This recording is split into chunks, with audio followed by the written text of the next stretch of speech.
Bon, voilà. Bon, eh beh, bienvenue, bienvenue, pour, ce dimanche. Bienvenue pour les leftos.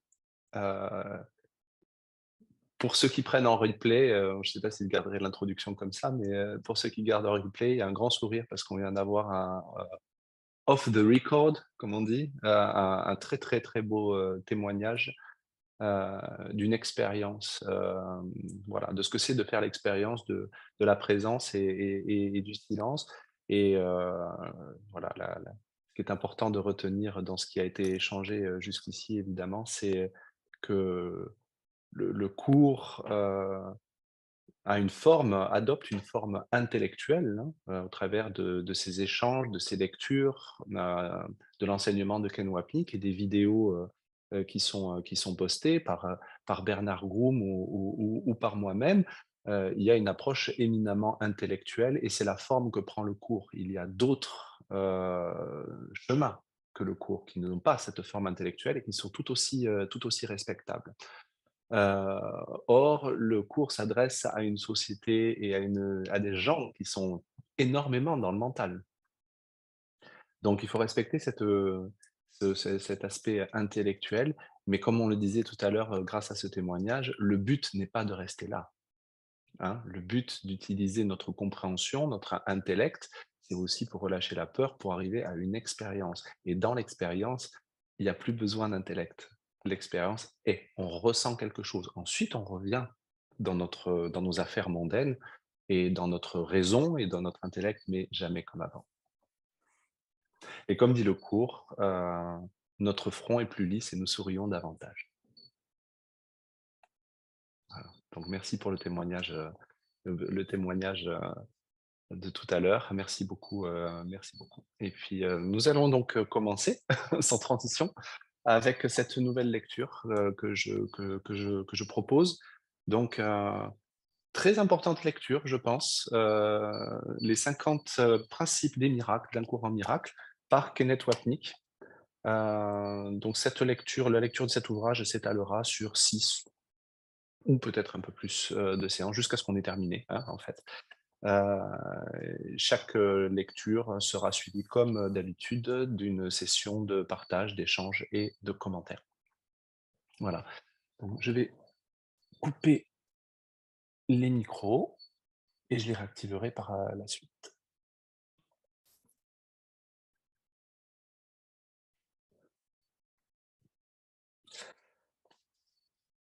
Très bien. Alors une fois n'est pas coutume, mais nous allons commencer par une méditation, tout simplement parce que l'atelier qu'avait donné Ken a commencé par une méditation. Donc pour vous qui êtes présents, ici et puis pour ceux qui nous regardent, je vous suggère, si vous le désirez, si vous serez à l'aise avec ça, de vous installer confortablement, hein. Pas trop avachi, on s'allonge pas, on peut s'allonger, mais en général la méditation se termine en dodo, hein. Donc on essaie de garder une position confortable, le dos droit, un peu digne, je dirais. On se concentre un peu sur sa respiration, on se détend, on fait le silence et je vais lire la méditation par laquelle l'atelier a commencé. Qu'est-ce qu'un miracle? Un miracle est une correction. Il ne crée pas, ni ne change réellement. Il regarde simplement la dévastation et rappelle à l'esprit que ce qu'il voit est faux. Il défait l'erreur, mais il ne tente pas d'aller au-delà de la perception, ni d'excéder la fonction de pardon. Ainsi reste-t-il dans les limites du temps. Or, ils pavent la voie au retour de l'intemporel et au réveil de l'amour, car la peur doit s'esquiver devant le doux remède qu'il apporte. Un miracle contient le don de la grâce, car il est donné et reçu à la fois. Ainsi, il illustre la loi de la vérité à laquelle le monde n'obéit pas, parce qu'il manque entièrement de comprendre ses voies. Un miracle renverse la perception qui auparavant était sans dessus-dessous et met fin ainsi aux étranges distorsions qui étaient manifestes. Maintenant, la perception s'ouvre à la vérité. Maintenant, le pardon est vu comme étant justifié. Le pardon est la demeure des miracles. Les yeux du Christ les livrent à tous ceux qu'il regarde avec miséricorde et amour. La perception se trouve corrigée sous ses yeux et ce qui était censé maudire est venu bénir. Chaque lys de pardon offre au monde entier le miracle silencieux de l'amour. Et chacun d'eux est déposé devant la parole de Dieu sur l'autel universel au Créateur et à la création, dans la lumière de la pureté parfaite et de la joie sans fin.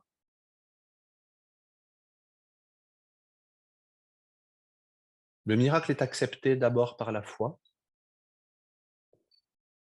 car en demander un implique que l'esprit est rendu prêt à concevoir ce qu'il ne peut pas voir et ne comprend pas.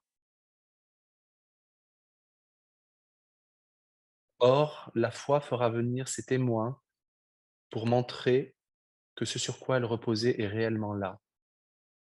Ainsi, le miracle justifiera ta foi en lui, tout en montrant qu'il reposait sur un monde plus réel que celui que tu voyais auparavant, un monde rédimé de ce que tu pensais qu'il y avait là.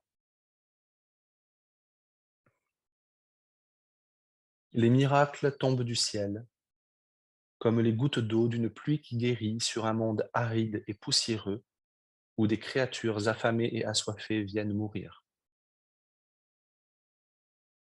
Maintenant elles ont de l'eau, maintenant le monde est vert, et partout jaillissent les signes de vie qui montrent que ce qui est né ne peut jamais mourir, car ce qui a la vie a l'immortalité.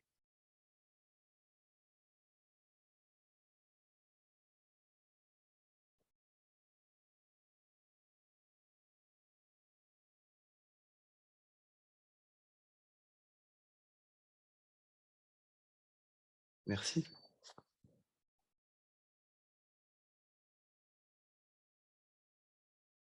Introduction. Il y a quelques mois, quand Gloria et moi avons commencé à préparer cet atelier, Gloria suggéra le thème des principes des miracles. Ce n'est pas la partie du texte que je préfère, mais je me suis souvenu de cet endroit dans Alice au pays des merveilles, où le roi dit qu'il faut commencer au commencement, puis continuer jusqu'à la fin et s'arrêter ensuite. Puisque c'est ainsi que commence un courant miracle, il semble logique que nous en fassions autant. Après cette introduction, nous passerons les 50 principes au peigne fin, phrase par phrase. Vous verrez que la première section commence un peu comme l'ouverture d'un opéra, en ce sens qu'elle contient la plupart des thèmes majeurs qui seront développés plus loin dans le texte. Et comme c'est le cas de nombreuses ouvertures d'opéra, je ne pense pas qu'elle soit aussi bonne que l'opéra ou le livre lui-même. Durant la première partie de l'atelier, je vais commencer ces 50 principes tout en essayant d'expliquer les apparentes incohérences que certains d'entre eux contiennent quand on les compare à d'autres énoncés qu'on trouve plus loin dans le texte. Je pense que ceux qui lisent attentivement cette section initiale, ainsi que les 4 ou 5 premiers chapitres, trouveront qu'il y a certaines choses qui ne semblent pas s'accorder avec la suite du texte. En tout cas, il est certain que l'écriture n'est pas au même niveau. J'aimerais vous en donner les raisons. Je suis sûr que la plupart d'entre vous connaissez l'histoire de l'origine d'un courant miracle. Hélène Schuckman, qui était psychologue, entendit la voix de Jésus lui parler et lui dicter ses 3 volumes. Quand le processus a commencé en octobre 1965, pendant environ les 4 premières semaines, Hélène s'est trouvée plongée dans un état d'extrême anxiété. Bien que cela n'ait pas affecté le contenu du message qu'elle entendait, je pense que cela a certainement nui à la clarté avec laquelle elle entendait. Hélène avait le sentiment d'avoir acquis ce don de scribe il y a fort longtemps et d'en avoir mésusé ou de l'avoir laissée dormante depuis tout ce temps. Si vous n'utilisez pas un robinet pendant un certain temps, puis laissez l'eau couler subitement, il y aura beaucoup de rouille. L'eau coule, mais au début, c'est une eau rouillée. Je pense que c'est ce qui est arrivé. Le texte lui-même s'accorde avec l'enseignement fondamental du cours, mais le mode d'expression ne concorde pas. Très souvent, Hélène écrivait quelque chose et le jour suivant, Jésus lui disait: «Voilà ce que tu as écrit hier, voici ce que ça aurait dû être.» Et il corrigeait lui-même beaucoup d'incohérences stylistiques ainsi que certaines maladresses de langage. Je pense donc qu'il est très important de comprendre comment ces premiers chapitres furent écrits. À partir du chapitre 5, on peut presque sentir le texte passer à la vitesse supérieure, en fait, de langage et de clarté d'expression. Il est important de se rappeler qu'au tout début, ce n'était pas une dictée directe. C'est comme si Jésus et Hélène avaient une longue conversation durant laquelle Jésus parlait et Hélène lui posait des questions, où Jésus anticipait les questions dans l'esprit d'Hélène. Beaucoup des premières conversations avaient pour but d'aider Hélène et Bill à intégrer cet enseignement dans leur propre environnement professionnel et dans leur vie privée. Vous savez, nous parlons tous d'une certaine façon dans la conversation et nous nous exprimons d'une façon bien différente quand nous mettons les choses par écrit. Je sais d'expérience que lorsque je parle aux gens à bâton rompu ou dans mon bureau, je vais parler d'une certaine façon sans porter beaucoup d'attention à ce que je dis, à savoir si mes paroles s'accordent avec d'autres choses que j'ai pu dire. Lorsque j'écris un livre ou un article, c'est tout à fait différent. Je fais alors bien plus attention. Je pense que c'est exactement ce qui s'est passé durant ces premières semaines, comme on peut le voir tout spécialement dans les 4 premiers chapitres. Cela explique, je pense, pourquoi il y a certaines incohérences de langage dans les premiers chapitres et pourquoi l'écriture semble souvent maladroite et sûrement pas de la même haute qualité littéraire que le reste du livre. Il est aussi certain qu'une bonne partie des messages plus personnels qu'Hélène avait notés n'étaient pas destinés au public et devaient donc être enlevés. Il ne s'adressait en fait qu'à Hélène et Bill. Encore une fois, cela explique pourquoi l'écriture est un peu maladroite. Permettez-moi de mentionner l'une des incohérences, qui est essentiellement ce dont nous allons parler aujourd'hui, ce qu'est un miracle, le sujet d'un cours en miracle. Le principe 17, que nous commenterons plus tard, stipule que le miracle guérit.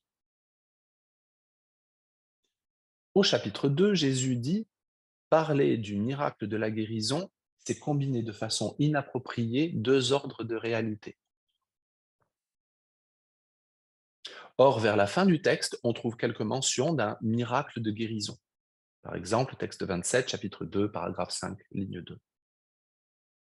Cette apparente incohérence s'explique si l'on garde à l'esprit les circonstances qui entourent l'écriture. Dans quelques-uns des premiers principes des miracles, le mot miracle est presque utilisé de la façon dont on l'emploie couramment, pour parler d'un acte extérieur qui entraîne un quelconque changement dans le monde ou dans le comportement de quelqu'un. Or, il devient très clair en lisant certains des autres principes, et c'est certainement le thème central du cours, qu'un miracle est une correction de la perception, comme on l'a vu dans le passage du livre d'exercices que Gloria nous a lu. C'est une correction de notre façon de percevoir et de penser. Mais il y a certainement quelques principes qui semblent impliquer un changement de comportement. Au chapitre 2, quand Jésus parle plus particulièrement de ce qu'est la guérison et commence une série de sections sur ce sujet, il fait une distinction entre d'une part le miracle, qui est un changement dans la façon de penser, et d'autre part l'effet, qui serait la guérison. Plus loin dans le livre, quand ces premières explications et distinctions ne sont plus nécessaires, le langage du cours devient beaucoup plus poétique et par conséquent plus souple, et on y retrouve alors des expressions comme ce miracle de guérison. Il y a un autre principe des miracles, le 21, qui traite du pardon de Dieu, alors que le livre d'exercices stipule clairement et plus d'une fois que Dieu ne pardonne pas parce qu'il n'a jamais condamné. Le pardon est la correction d'une pensée hostile ou colérique. Et puisqu'il est évident que Dieu n'a pas ce genre de pensée, il n'est pas besoin de correction ni de pardon au ciel. Dans la langue courante, toutefois, on parle du pardon de Dieu. De fait, l'un des plus beaux passages du cours, qui est en quelque sorte sa version du Notre Père, commence par ces mots: Pardonne-nous nos illusions, Père. Texte 16, chapitre 7, paragraphe 12, ligne 1. Donc, si vous êtes à la recherche de contradictions dans le cours, vous allez en trouver. Si vous cherchez querelle à Jésus et voulez utiliser ces diverses contradictions pour réfuter ou critiquer son cours, alors vous n'aurez pas besoin d'aller plus loin que la page 1 ou 2. En fait, durant les premiers mois, c'est ce qu'Hélène essayait de faire avec beaucoup d'acharnement, et Jésus a dû lui dire qu'il préférait qu'elle s'en abstienne parce que cela leur faisait perdre beaucoup de temps. En règle générale, l'une des choses les plus remarquables au sujet d'un cours en miracle est la cohérence de ses enseignements et de ses propos du début à la fin. De cela, il ne dévie jamais, mais l'utilisation des mots n'est pas toujours si cohérente. Avant de commencer à commenter les 50 principes phrase par phrase, j'aimerais écrire quelque chose au tableau qui pourra nous guider dans cette discussion sur les miracles. Personne n'était vraiment satisfait du titre que Jésus a donné au cours, mais il était très clair qu'il voulait qu'il s'intitule Un cours en miracle. Le miracle est donc la préoccupation première et ce qui nous est réellement enseigné. Alors encore une fois, le miracle n'a rien à voir avec quelque chose d'extérieur pour la bonne raison qu'il n'y a rien d'extérieur.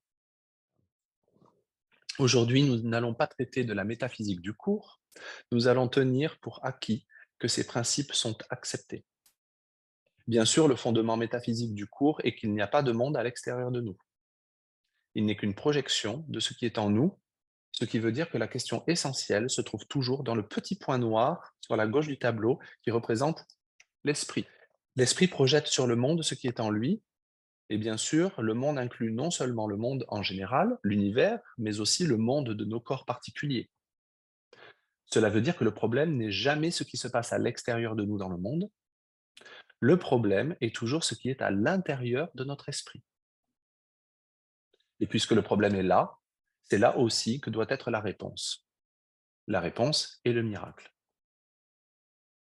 La meilleure définition du miracle, c'est donc qu'il est la correction d'une pensée erronée ou d'une malperception. Par conséquent, un courant miracle ne prônera jamais de faire quoi que ce soit pour changer notre comportement. Nombre d'entre vous ont lu l'article sur le cours paru dans le New York Times le 9 décembre 1984, où mes propos ont été cités à l'envers. La citation disait qu'il faut changer son comportement et que cela change votre esprit. Je suis sûr de leur avoir dit l'exact opposé au téléphone, que le changement de comportement est la conséquence du changement d'esprit. Cela dit, ça ne veut pas dire que le cours ne recommande pas à de nombreuses reprises de modifier notre comportement. Seulement, il ne faut pas croire qu'en changeant votre conduite, vous avez changé le problème. Cela peut être une étape utile dans la résolution du problème, mais le problème fondamental n'est jamais dans le monde ni dans le corps, il est dans l'esprit. Cette idée, bien sûr, est absolument essentielle pour comprendre tout ce que le cours enseigne et tout ce dont nous allons parler. Elle est certainement essentielle à la compréhension de ce qu'est un miracle. La définition la plus simple du miracle est qu'il est une correction de notre façon de percevoir ou de penser. L'une de mes phrases favorites dans le cours, qui est une parfaite définition du miracle, même si le mot n'est pas utilisé, se lit comme suit. Le plus saint de tous les points de la terre est là où une haine ancienne est devenue un amour présent. Quelqu'un que nous haïssons, la haine étant le point de vue de l'ego, devient quelqu'un que nous aimons. Et cette vision d'amour nous est donnée par le Saint-Esprit. Nous parlons de deux façons différentes de regarder le monde, et plus précisément de regarder les relations dans nos vies. D'une part, il y a la façon de l'ego, qui est une façon de voir de plus en plus de séparation, de colère et de culpabilité, de justifier notre colère et de rendre la maladie réelle ici, dans le corps. Toutes ces perceptions ne font que renforcer la prémisse fondamentale de l'ego, à savoir que nous sommes séparés les uns des autres et séparés de Dieu. La correction consiste à passer de la façon de voir de l'ego à celle du Saint-Esprit. Et c'est ce passage de l'ego au Saint-Esprit qui est le miracle. Pardon, le mot pardon, est un autre mot pour définir ce processus qui consiste à passer de la perception qu'a l'ego de quelqu'un à celle du Saint-Esprit. Quand nous pardonnons en réalité, nous guérissons le problème, car la source du problème réside dans l'interprétation que nous en faisons, et cela est basé sur notre culpabilité. Ainsi, tous nos problèmes, qu'ils soient physiques, financiers ou sociaux, ne résident pas dans le monde des corps, mais bien dans notre esprit, et ils sont tous attribuables à un problème de culpabilité. Un synonyme de culpabilité serait manque de pardon. C'est quand nous pardonnons que nos problèmes sont guéris. Et nous pouvons donc dire que, que les mots miracle, pardon et guérison désignent en fait le même processus. Un miracle est donc la réponse au problème, qui est la culpabilité, et nous pouvons aller plus loin en disant que toute culpabilité vient de la croyance que nous sommes séparés. Ainsi, ces deux mots, séparation et culpabilité, sont quasiment synonymes, car l'un découle de l'autre.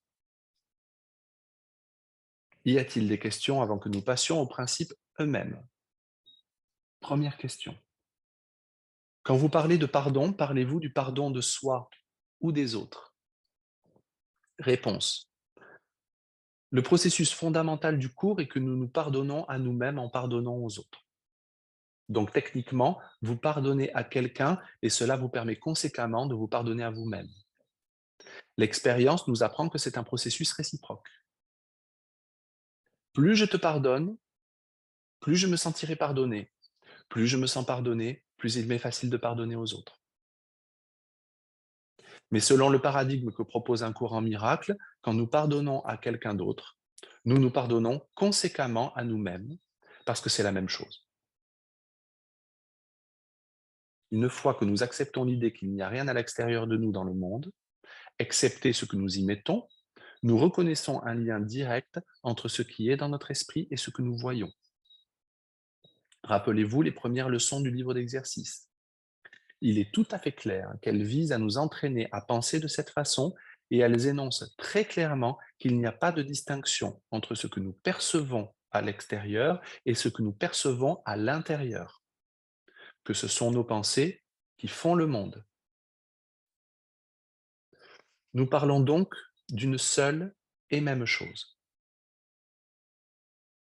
S'il est tellement important de pardonner à quelqu'un d'autre, c'est parce que la plus grande partie de la culpabilité dans notre esprit est inconsciente. Nous n'en avons pas idée. Cela signifie que si nous ne voyons pas le problème, nous ne pouvons rien y faire. Mais en général, nous pouvons prendre conscience des sentiments négatifs que nous ressentons envers les autres. Si je suis contrarié par toi, qui est à l'extérieur de moi, et si je te regarde correctement, je laisse le Saint-Esprit guider ma perception de toi et ma compréhension de ce qui est en train d'arriver. Alors il me dira que le reproche que je te fais est le miroir de celui que je me fais à moi-même. Sauf que je ne savais pas que je me le reprochais. Et cela, encore une fois, parce que la plus grande part de cette culpabilité est inconsciente. Parce que tu es entré dans ma vie et que tu me causes un tel problème, tu me permets, en ta qualité de miroir, de voir en toi le reflet exact de ce qui est en moi.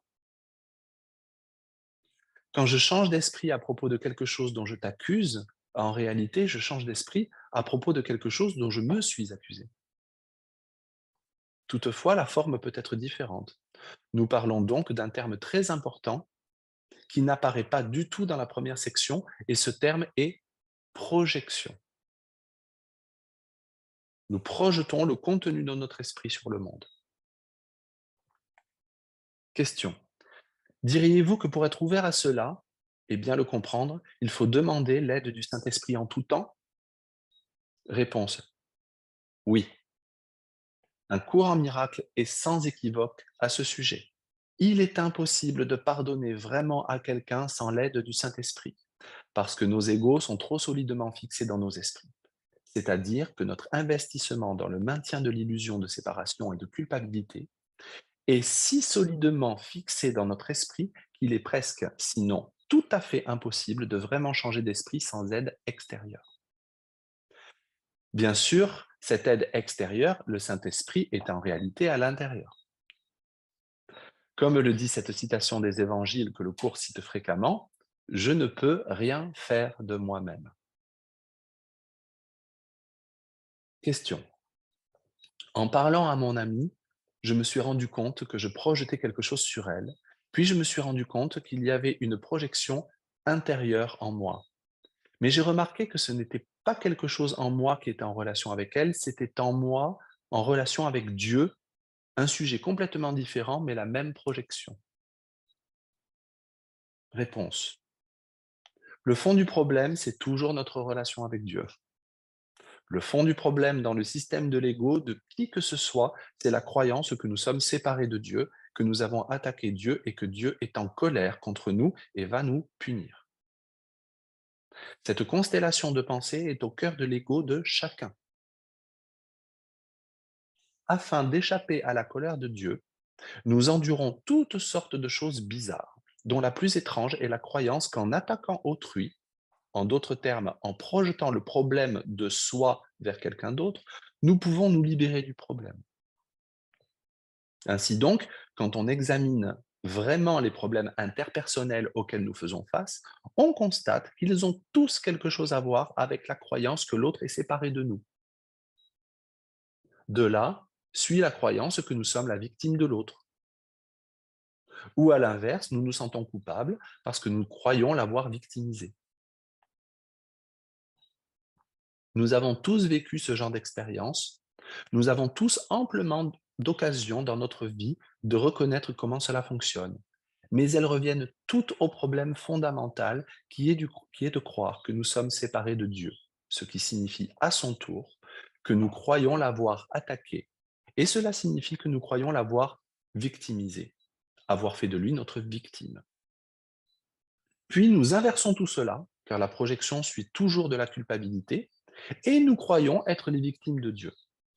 Ainsi, dans le système de l'ego, la mort, par exemple, devient le témoin le plus flagrant de la réalité du courroux de Dieu. Dieu a créé un corps, ce qui a un niveau et ce que croit l'ego. Puis il punit ce corps en le détruisant, il fait souffrir le corps, etc. Une fois encore, voilà le fond du problème dans l'inconscient de chacun d'entre nous, et nous ne faisons jamais que projeter cela encore et encore sur tous les autres. Comme le cours l'enseigne, on ne peut pas retourner directement au ciel, car la somme de peur et de terreur qui est contenue ici est énorme. Le mieux qu'on puisse faire, c'est de commencer à ronger ce système de pensée en commençant par toutes les personnes avec qui on est en relation actuellement.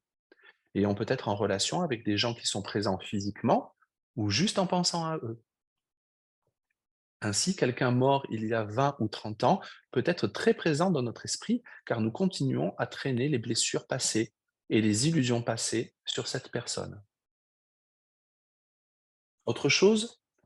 Bien. Alors passons aux 50 principes.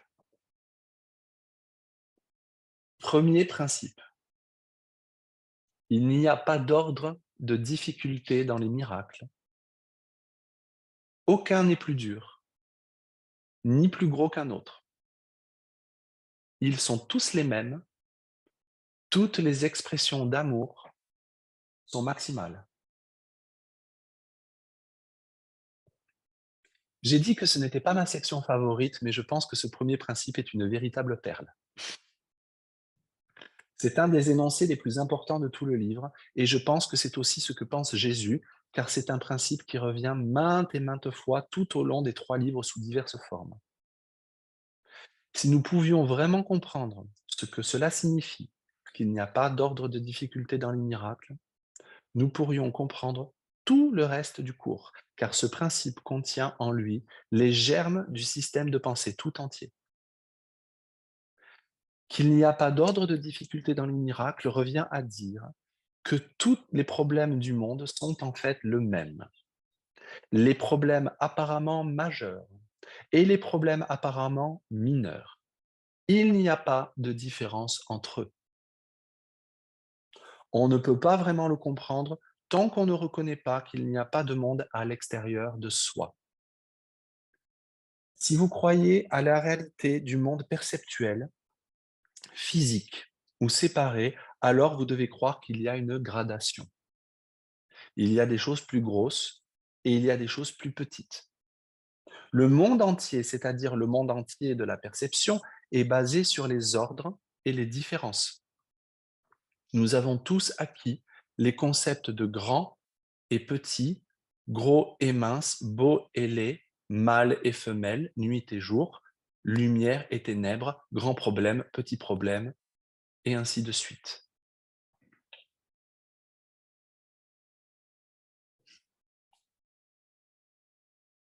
Notre conception des couleurs repose aussi là-dessus. Différentes longueurs d'onde lumineuses.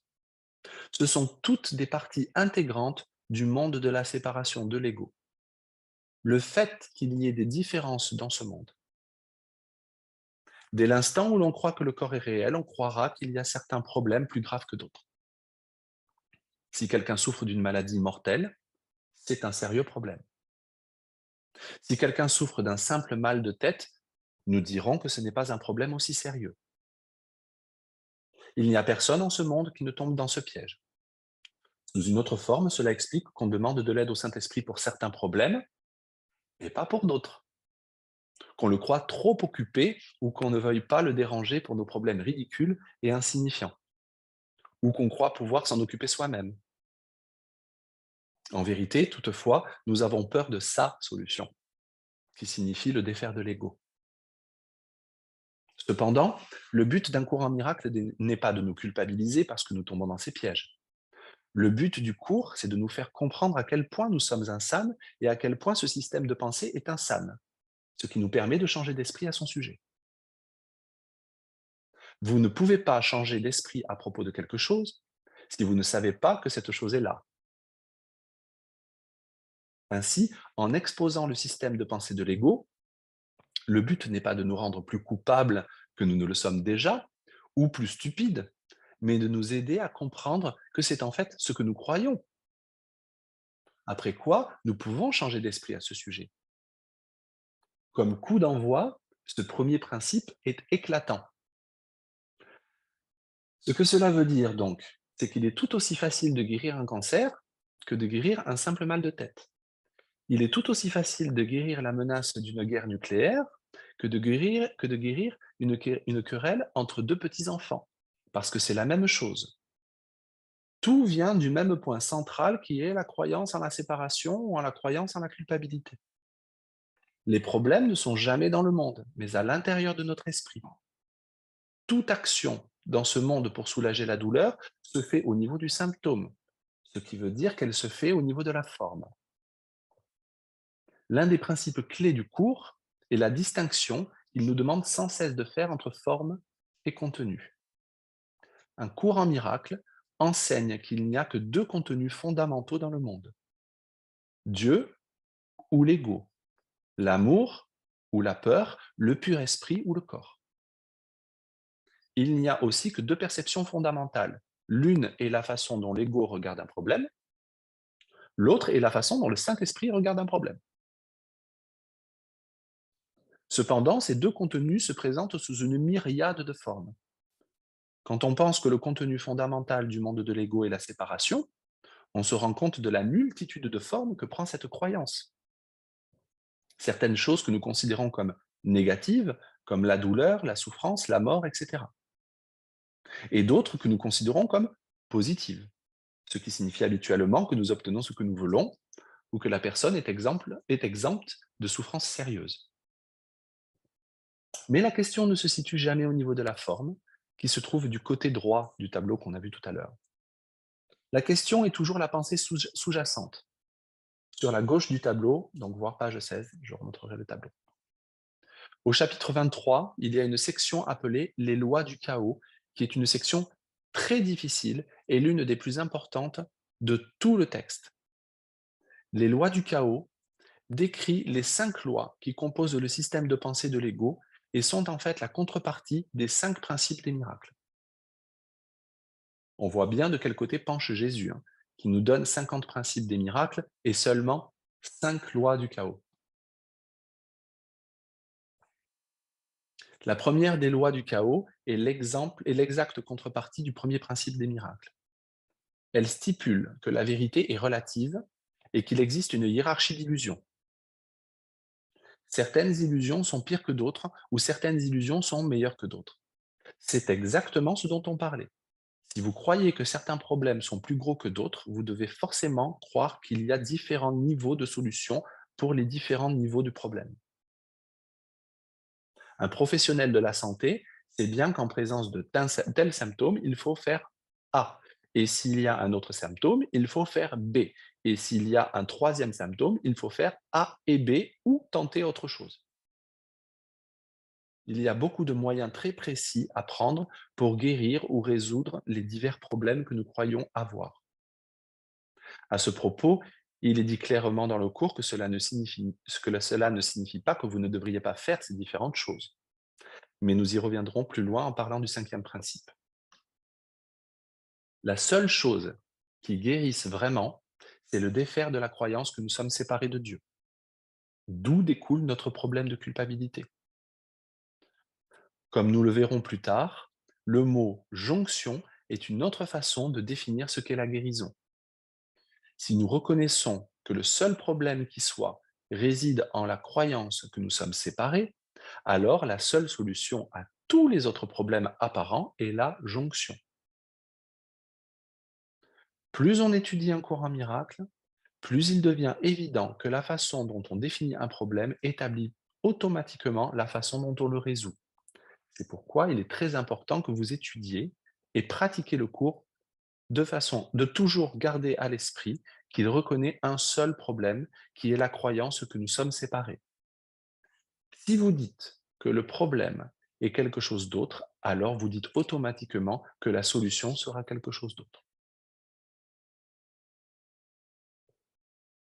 La leçon 79 du livre d'exercices fait observer qu'il n'y a qu'un problème et qu'il n'y a donc qu'une solution. L'unique problème est la culpabilité, la séparation ou avoir des rancœurs. Et la seule solution est un miracle, le pardon ou la jonction. C'est ce qu'établit ce premier principe. Il n'y a pas d'ordre de difficulté dans les miracles. Peu importe ce que nous croyons être le problème, tous nos problèmes peuvent être résolus de la même façon en changeant simplement d'esprit à leur sujet.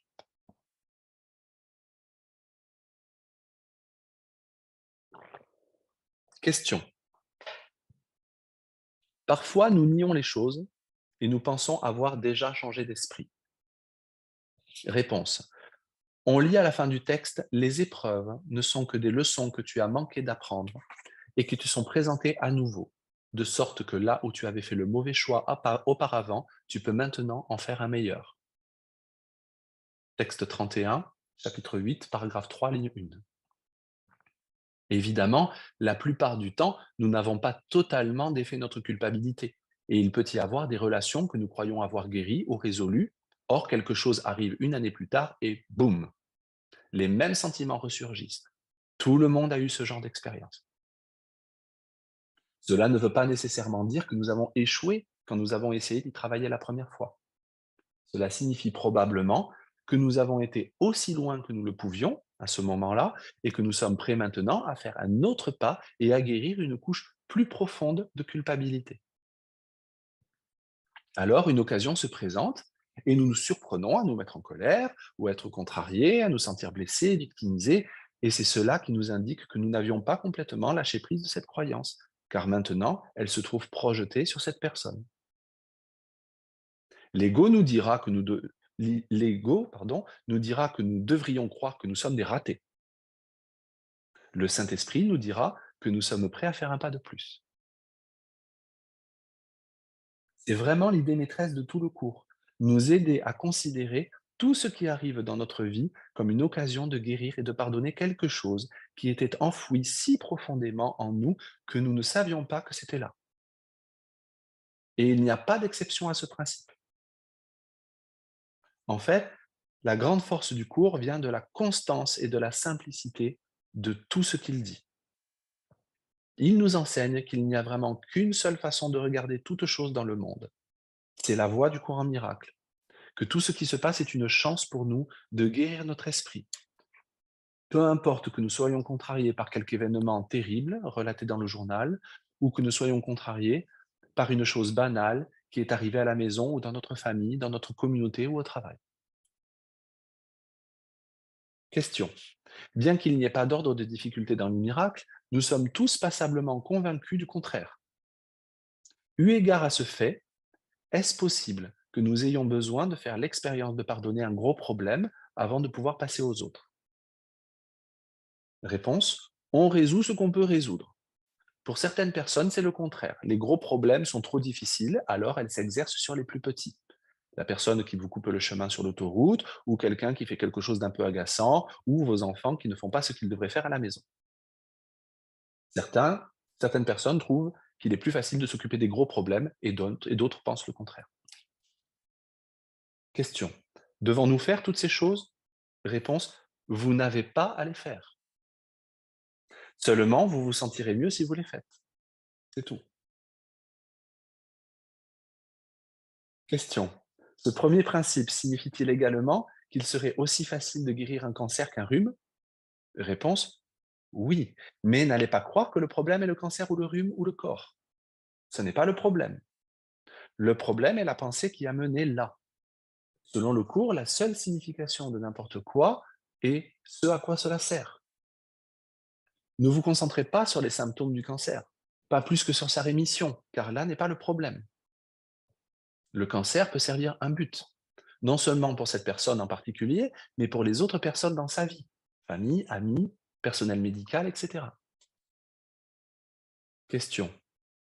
Donc, qu'il n'y a pas d'ordre de difficulté dans les miracles ne veut pas dire la guérison de quelque chose, mais un changement de perception.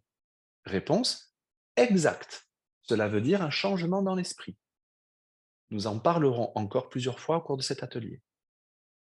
Question.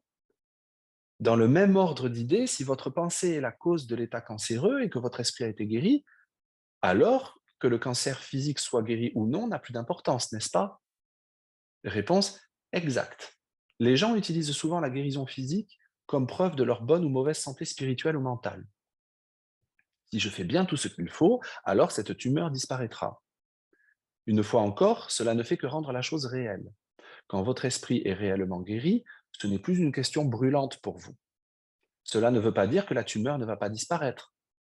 Cela veut juste dire que votre investissement ne sera plus de la voir disparaître. Votre investissement sera d'avoir la paix de l'esprit.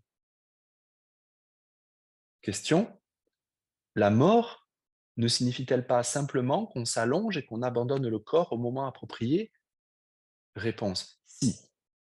Si par moment approprié, vous voulez dire que nous mourrons lorsque nous avons complété les leçons que nous sommes venus apprendre, alors oui. Toutefois, nous pouvons aussi changer d'esprit et choisir de quitter notre corps avant d'avoir complété ces leçons. Je cite le cours, et nul ne meurt sans son propre consentement. La leçon 152. Question. Jusqu'à quel point la perception partagée de la maladie par ceux qui nous entourent entre-t-elle en jeu? Jusqu'à quel point nous maintient-elle dans cette perception, même si notre esprit est engagé dans le processus de changement? Réponse. Il y a toujours deux voix en chacun de nous. Il y a la voix de l'ego et la voix du Saint-Esprit. La plupart du temps, nous oscillons entre les deux. Disons que je pratique réellement les enseignements d'un courant miracle, mais que je ne les pratique pas totalement. J'ai encore des doutes et des craintes, et voilà que vous arrivez, vous et d'autres personnes, qui renforcent énormément la façon de voir de l'ego. Il n'y a pas de doute que cela va renforcer mon ego. Si j'étais vraiment ferme, si je savais que tout ce qu'on me dit, tout ce que me dit l'ego est faux, alors peu importe le nombre, qu'il soit des milliers ou des millions de personnes à dire la même chose, je saurais au plus profond de moi que cela ne change rien. Mais si je vacille, alors mon ego sera toujours à l'affût de tous ceux qu'il pourra utiliser comme témoins pour étayer sa position. Mais le problème n'est pas les gens qui les renforcent. Le problème est que je recherche inconsciemment ces témoins qui prouveront que mon ego a raison. Comme nous le savons tous, il n'est pas besoin d'aller bien loin pour les trouver. Si vous voulez vraiment prouver que la colère est justifiée, que la maladie est terrible et que la séparation est réelle, vous trouverez des témoins tout autour de vous. Aussi longtemps que nous vacillons, il n'y a pas de doute que l'ego ou les pensées négatives des autres renforceront les nôtres. Ils ne sont pas responsables des nôtres, sinon ce serait du vaudou, l'idée qu'on peut influencer quelqu'un d'autre. Le cours n'enseignerait jamais cela, car la responsabilité reposerait alors sur quelqu'un d'autre. Un cours en miracle dirait ce que pensent les autres ou ce qui se passe dans le monde peut renforcer votre ego. Mais si vous savez vraiment ce que vous croyez, alors cela n'aura aucun effet. Jésus, bien sûr, est le parfait exemple. C'est donc tomber dans le piège de l'ego que de croire que fumer cause le cancer. C'est la culpabilité. Mais si vous croyez que fumer vous fera du mal, alors vous feriez mieux de ne pas fumer. Si vous êtes diabétique et que la maladie fait encore partie de votre système de pensée, alors ne pas prendre d'insuline serait une tentative inconsciente pour vous punir, comme de manger une glace par exemple. Dans ce contexte, prendre soin de votre corps malade serait donc la chose la plus aimante et la plus pardonnante, entre guillemets, que vous puissiez faire. Question. Que signifie entendre le Saint-Esprit? Réponse. Entendre le Saint-Esprit est une métaphore, comme c'est une métaphore de le désigner comme la voix de Dieu. Le Saint-Esprit communique avec nous par notre esprit et utilise tous les moyens ou véhicules que nous pouvons accepter. Ainsi, ce peut être ce que nous appelons l'intuition, l'imagination, une pensée soudaine, ou une lueur, un rêve, l'impression d'entendre des mots ou des pensées qui nous viennent et qui ne sont pas les nôtres. Il n'est pas difficile. Il utilisera tout ce que nous lui donnerons.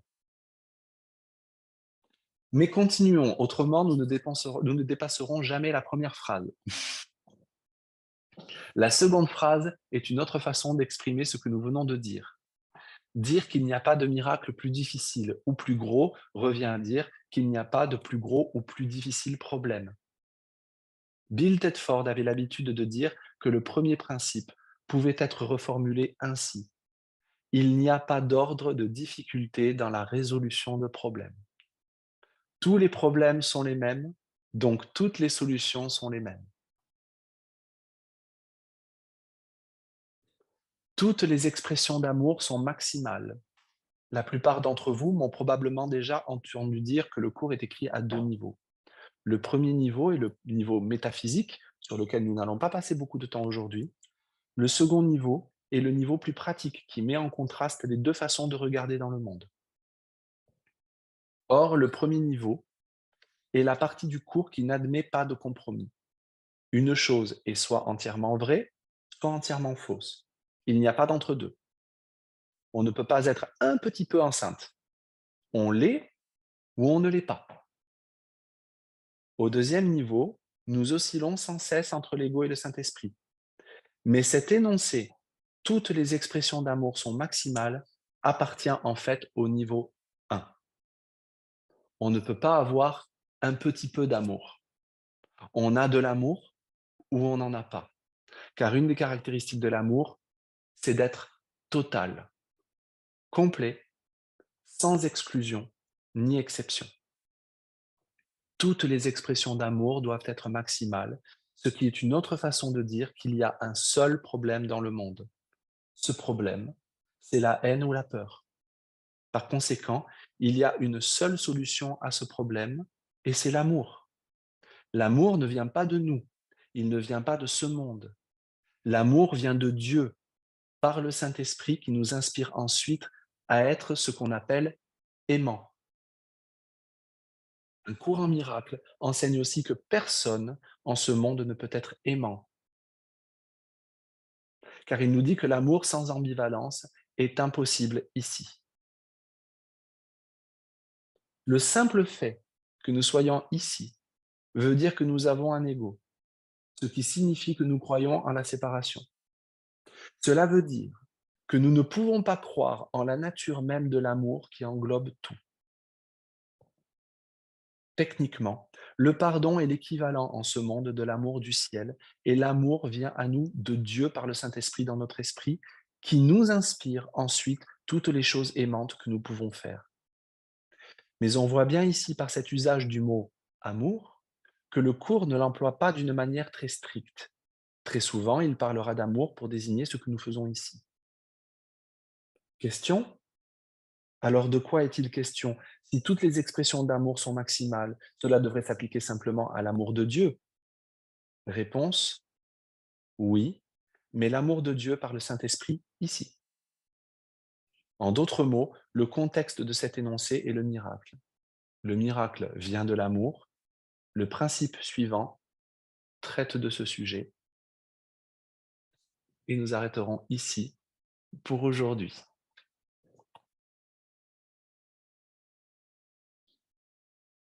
Pour la petite histoire, je savais quand même que lire l'introduction, je m'étais interrogé, savoir si je m'arrêtais à l'introduction, parce qu'il y avait quand même pas mal de choses à lire, et qu'on gardait pour la prochaine fois le premier principe sur lequel on passe pas mal de temps.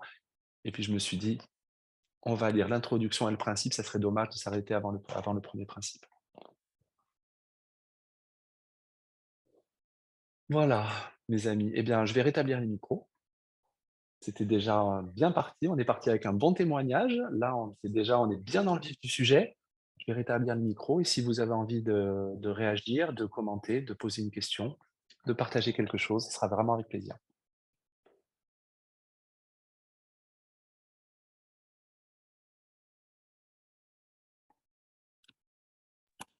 Brigitte, tu as levé la main.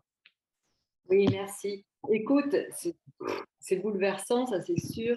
Et ça fait suite pour moi au témoignage de Christine. Ça a relevé.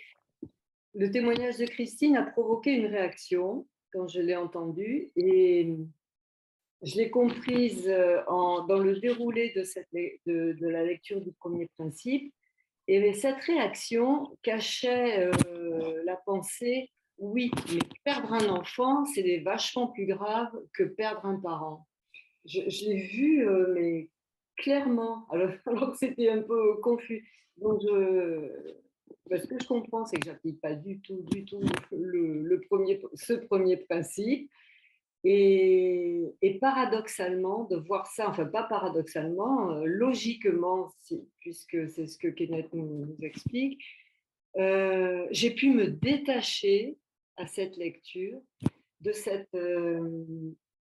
cette importance que je donnais à maintenir cette différence dans la souffrance. On souffre plus pour certaines choses que pour d'autres.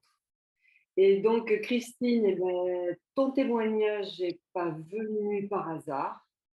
Au moins, il a permis d'entamer une vérité sur ce sujet, c'est la mienne, que je pensais avoir commencé, mais là, je vois, comme je maintiens ce pilier de la différence dans la souffrance pour justifier que je puisse continuer à souffrir. Donc, ce premier principe, il est vraiment bouleversant dans le sens que voilà, il chamboule le système de pensée et l'appui du témoignage de Christine m'a profondément aidée. Donc merci Eric d'avoir lu ce premier principe dans la foulée de l'introduction. Il n'y a pas de hasard. Et je, re- je, allez, je vais quand même, je vais pas mettre du cours en miracle dessus. Je regrette presque de ne pas avoir enclenché l'enregistrement dès le départ pour avoir le témoignage de Christine enregistré. Euh, voilà, mais pour ceux qui voient en replay ou qui sont arrivés après, Christine nous faisait un témoignage vraiment, vraiment très touchant sur une expérience de paix suite à un décès de quelqu'un de très proche qui effectivement l'a beaucoup affecté. Mais derrière, il y avait une leçon de se rendre compte que la guérison était vraiment de l'esprit et qu'elle n'était pas liée à quoi que ce soit de physique. et que passer derrière tous les tourments et les tourbillons, de la réaction de l'ego, et il y avait cet espace de présence et de silence miraculeux, où nous étions tous présents dedans, et c'était vraiment une expérience de paix, profonde. Et Voilà, alors, ce qui est j'ai formidable, c'est que cette expérience continue avec vous, puisqu'avec l'invitation de Brigitte, où il y avait ce ce qu'elle a expliqué au départ, oui, mais bon, moi, c'est plus gros que toi. Et la lecture a fait que c'était vraiment la continuité. C'est juste extraordinaire parce que tout est un, et c'est là qu'on voit que tout est, qu'il n'y a qu'un seul esprit, en fait. Il y a pas, bon, il y a toutes ces histoires de formes, d'histoires du monde, mais elles sont fausses puisqu'en fait, on peut voir qu'il n'y a qu'un seul esprit pur, en fait. Enfin, moi, c'est ce que je vois. Et merci Brigitte, parce que du coup, ça emmène encore plus la compréhension. Merci Eric pour la lecture, parce que tout est là, en fait. Tout ne fait que. mmh mh. Ouais, ouais. C'est juste On est on magnifique. est, on est tous un, on est tous Oui, pareils. oui, Il y a pas oui. de tout rentre tout s'imbrique, Ouais, exactement. C'est vraiment pour moi la tout lecture, prend du sens, ouais. Mmh. c'est exactement ce que je voyais. C'était, que ce soit Brigitte, Eric ou autre, c'était eux. Il n'y a pas Mmh. de Brigitte ni d'Eric, en fait. C'est juste magnifique. Ken disait quelque chose que j'aimais beaucoup, et il l'a dit souvent, c'est que nos yeux et dans notre expérience, on ne nous demande pas de nier les différences, hein. On continue à avoir des différences, on continue à avoir, des hommes, des femmes, des non-genrés, des, Oui, de la lumière, du thé. Mais c'est dit dans notre esprit progressivement, ce qui se passe avec le pardon, c'est que ces différences ne font pas de différence. oui. Donc on peut accueillir toutes les différences perceptuelles et reconnaître, et sans essayer ni de les changer, ni d'apporter l'unité dans un monde qui est fait pour montrer des différences, c'est-à-dire d'apporter, d'essayer de tirer le Saint-Esprit, de tirer Dieu et de tirer Jésus ici, mais on regarde les différences et on les accueille dans un cœur qui reconnaît que ces différences ne font pas de différence parce qu'il n'y en a pas. Et donc tout est accueilli, tout est accepté, tout est relâché progressivement, tout est pardonné. Et ça se fait c'est un processus, et ce processus vient, ben voilà, par ces partages. Quand à un moment donné, Brigitte, tu te dis: «Ah! Dis donc, j'ai vu quand même, voilà, je fais des différences. Mmh. Je croyais que dans l'ordre normal des choses, il est plus normal de perdre un parent que de perdre un enfant, donc voilà». Et il y a pas de culpabilité derrière, c'est juste une occasion de regarder: Mmh. «Ah! Tiens». Oui. Et je trouve que c'est non, mais c'est d'une douceur quand même, c'est vraiment génial. Je trouve que c'est vraiment génial.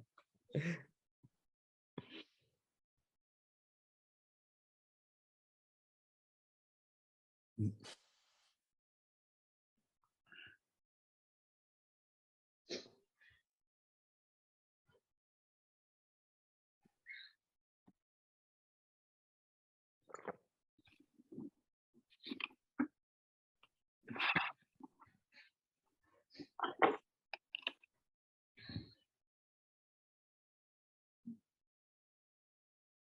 Il y a un autre aspect, si je peux redire un petit truc, qui m'a aussi beaucoup touchée et que je peux omettre souvent dans mes introspections ou mes pardons, entre guillemets, parce que du coup, ce n'est pas du tout des pardons.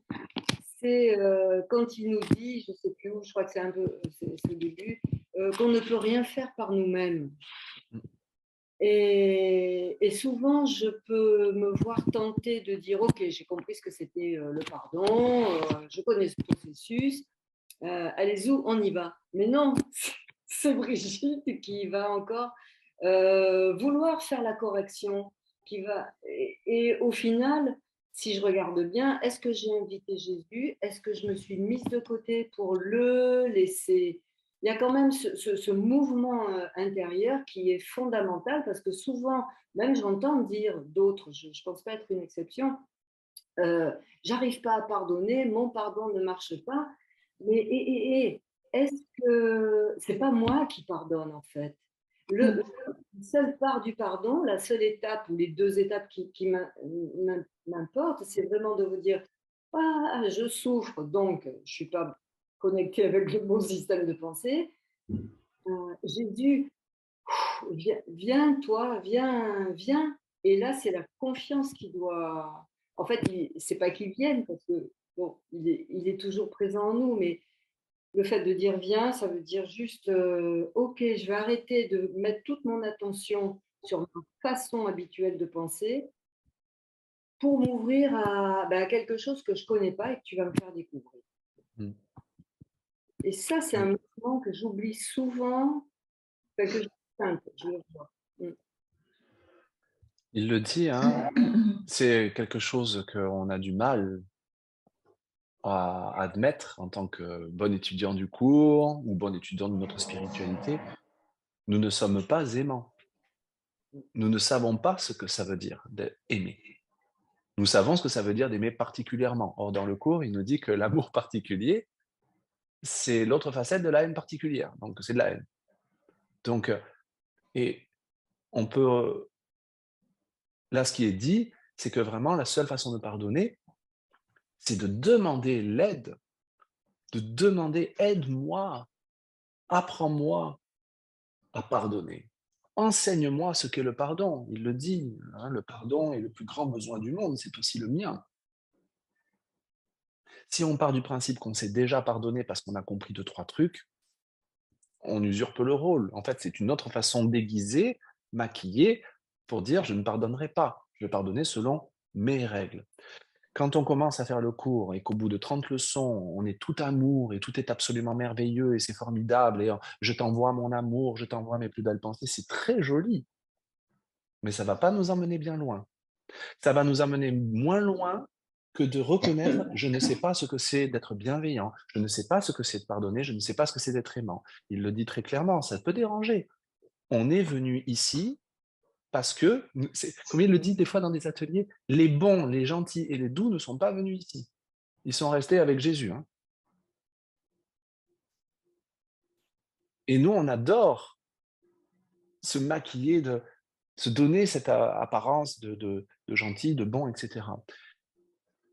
Maintenant, on ressent cet amour, mais on devient véritablement aimant à partir à mesure qu'on laisse cet amour passer par nous. C'est-à-dire qu'on se met de côté. Il n'y a pas si longtemps que ça, Bernard m'en voudra pas certainement Bernard Groom, de le citer. J'ai eu un échange avec lui et je le remerciais pour sa gentillesse. Parce que je pense que tous le temps qu'on est, quand on connaît Bernard Groom, c'est vraiment quelqu'un de vraiment, vraiment gentil. Et il m'a dit, oh, tu sais, moi, c'est pas moi, c'est pas moi qui suis gentil. Il dit, c'est Ken, et moi, je ne fais que l'écouter. Parce que si je l'écoute pas, et là, il m'avait envoyé par texto 3 têtes de petits diablotins. Et je me suis dit, c'est magnifique, en fait.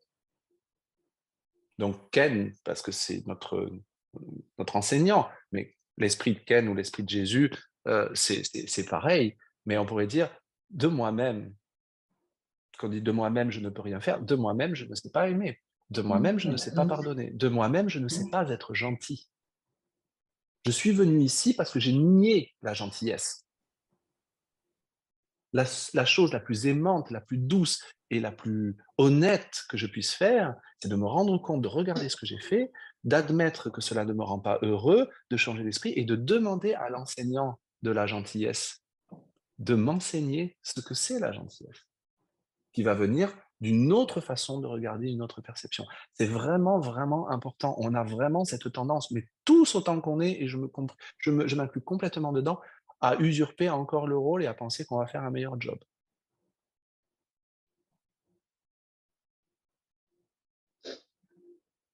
C'est très, très important.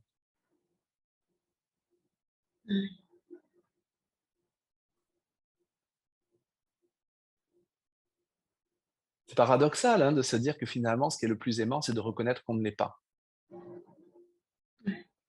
qu'on ne sait pas ce que c'est. Parce que là, on ouvre la porte. Comme disaient les bouddhistes, hein, on ne peut pas remplir une tasse pleine. Si j'ai ma tasse pleine d'amour particulier et que je dis, j'insiste, je sais ce que c'est d'être aimé, moi, hein, je sais, comment l'amour peut remplir ma tasse? Elle est pleine de mes certitudes et de mes croyances, elle est pleine de moi. On ne peut pas remplir une tasse pleine. Alors je vais la vider.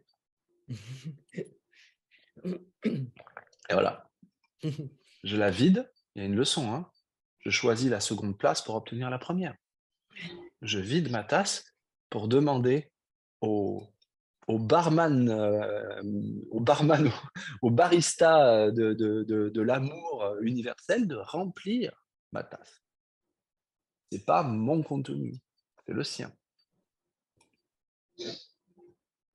Et tu sais, ça me ramène à la pratique quand on voit tout ça, qu'on ne s'est pas aimé, et que voilà, le personnage, il invente tellement des histoires.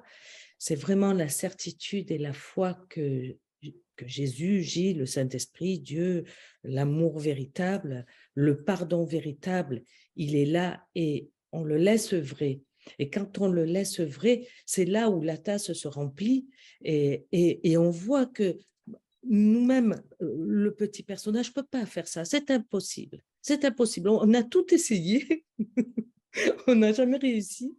Et ça, c'est vraiment la foi que quelque chose de plus grand que nous, parce que nous, on n'existe pas. Le personnage, il essaye, il cherche tout le temps.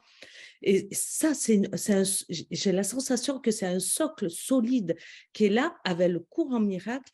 En tout cas, c'est ce que ça m'a appris. C'est comme si j'étais assise dans le cours en miracle et que toutes les phrases et les mots, tu vois, comme le thé qui se diffuse. C'est l'image que j'ai. Et c'est ça la foi, c'est que moi, je ne sais pas faire, quoi. Je ne sais pas faire, je ne sais pas accompagner maman, je ne sais pas l'aimer. Et puis, au final, ça se fait. Ça se fait sans forcer, en demandant de l'aide. Tout à fait. Tout à fait. Chemin faisant, on fait du mieux qu'on peut. Oui. On fait nos choses normalement. On va aider notre voisin, on va aider notre maman, on va aider nos enfants, on fait du mieux. Oui. Voilà. Oui. Qu'on n'utilise pas ça pour justifier de ne rien faire, bien évidemment, mais on fait ce qu'on fait. C'est une attitude intérieure. Cette fois, on n'y va pas seul. On ne compte pas sur nos propres forces parce qu'on n'en a pas. Là, après, il y a des choses absolument magnifiques qui se passent, il y a des perceptions absolument sublimes qui se passent, et reconnaître, ça ne vient pas de moi avec un petit m. Oui, ça vient de mon vrai soi avec un grand S. Mais le vrai soi avec un grand S n'est pas le petit soi gonflé. C'est l'absence du petit soi. C'est pas un petit soi perfectible, perfectionné. Voilà. Et effectivement, le petit soi, il fait non. Et c'est OK.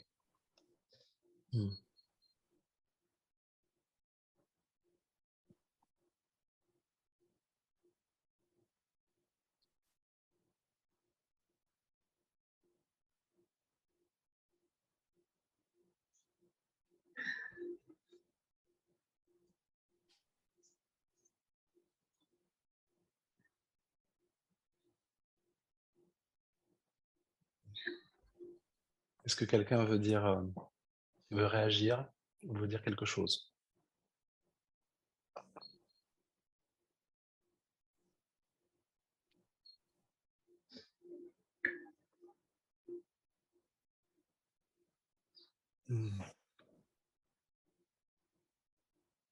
Très bien. Eh bien, alors, je vous propose que nous mettions, que nous arrêtions cette session. La semaine prochaine, je reprendrai la lecture sur. Là, on pourra faire plusieurs principes d'affilée. Hein, je ne sais pas combien on en fera. Mais à partir du deuxième principe, il y aura certainement peut-être 3-4 principes qu'on va faire. Le premier étant vraiment le plus important. Donc pour ceux qui le désirent, je vous dis à la semaine prochaine. J'en profite évidemment pour remercier, pour vous remercier vous qui êtes présents aujourd'hui, pour remercier toutes les personnes qui visualisent et qui m'envoient des commentaires vraiment très très bienveillants et très encourageants sur les vidéos qui sont postées sur la chaîne YouTube, à laquelle je vous encourage, je vous suggère, si vous le désirez, de vous abonner. Voilà, je remercie aussi toutes les personnes qui régulièrement me témoignent de leur encouragement et de leur amour, je dirais, en participant aussi ou en faisant un don sur PayPal. C'est pas du tout obligatoire, mais enfin, c'est toujours très très agréable ces échanges-là. Donc merci à vous. Voilà. Donc je n'ai rien d'autre à rajouter que ça, et puis de vous dire à la semaine prochaine avec grand plaisir. Voilà. Je vous souhaite une très, très, très bonne fin de week-end, un très bon dimanche. Il est un peu pluvieux aujourd'hui, mais je me rappelle que les miracles, comme les gouttes de pluie qui tombent sur un ciel, une terre aride où des créatures assoiffées viennent mourir. Donc vive la pluie. Merci beaucoup. Merci, bon dimanche à tous. Merci Eric. Merci d'être venu. Au revoir. Merci. Au revoir.